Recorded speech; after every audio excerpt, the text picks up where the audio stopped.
امریکی ڈالر سے پہلے کون سی کرنسی کا راج تھا؟ دنیا کی پہلی کرنسی کا آغاز کس نے کیا؟ ایشیا تک کیسے پہنچی؟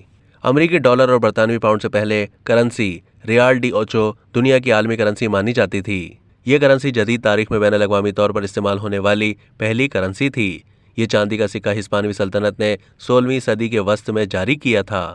اس سکے کا آغاز ایک مالیاتی تبدیلی سے ہوا تھا، جس کا آغاز اسپین کے کیتھولک بادشاہوں نے 1497 میں اس وقت کیا جب لاطینی امریکہ میں نو آبادیاتی نظام کا آغاز ہوا۔ اس کرنسی کی طاقت کا اندازہ اس بات سے لگایا جا سکتا ہے کہ جب ہسپانوی طاقت کا زوال شروع ہوا تب بھی یہ کرنسی عالمی دنیا پر حاوی رہی، حتیٰ کہ 19ویں صدی کے اختتام تک اس کا زوال آ گیا۔ 1535 میں لاطینی امریکہ میں پہلی بار سکے بنائے گئے کیونکہ چاندی کو لے جانے کے لیے یہ ایک بہترین اور آسان طریقہ تھا۔ سونے کے سکے، جسے اونزا کہا جاتا تھا، اس کے ساتھ اس طرح چاندی کا یہ سکہ یورپ میں داخل ہوا اور سب اس بات پر متفق تھے کہ یہ بہت معیاری چاندی تھی۔ 18ویں صدی تک چاندی کا یہ سکہ عالمی کرنسی بن چکا تھا۔ یہ وہ وقت تھا جب یورپی طاقتیں ہسپانوی تخت کی لڑائی میں ایک دوسرے سے نبرد آزما تھیں۔ اس سکے کو دنیا اور سمندروں کی کرنسی کہا جانے لگا۔ اس کرنسی کو کولم ناریہ بھی کہا جاتا تھا کیونکہ اس پر ہرکولس کے کولم چھاپے جاتے تھے، جن کے درمیان زمین کے دو کونے ہسپانوی سلطنت کی وسعت کی علامت تھے۔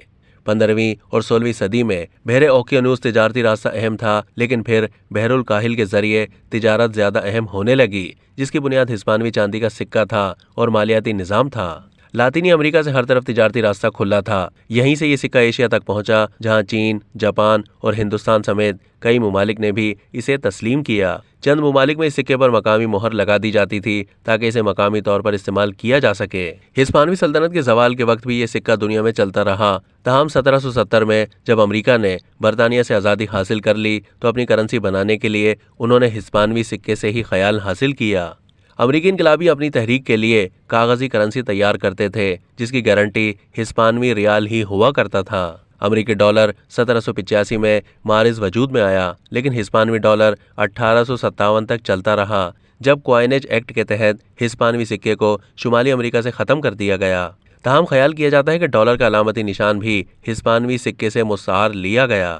یہ صرف امریکی ڈالر کا رول ماڈل ہی نہیں تھا، بلکہ کینیڈا کا ڈالر، چین اور کوریا کے علاوہ لاطینی امریکہ کی ریاستوں کی کرنسیوں کی بنیاد بھی یہی سکہ تھا۔ اب تک کے لیے اتنا ہی۔ مزید معلومات کے لیے ڈیلی جنگ کے یوٹیوب چینل کو سبسکرائب کیجیے۔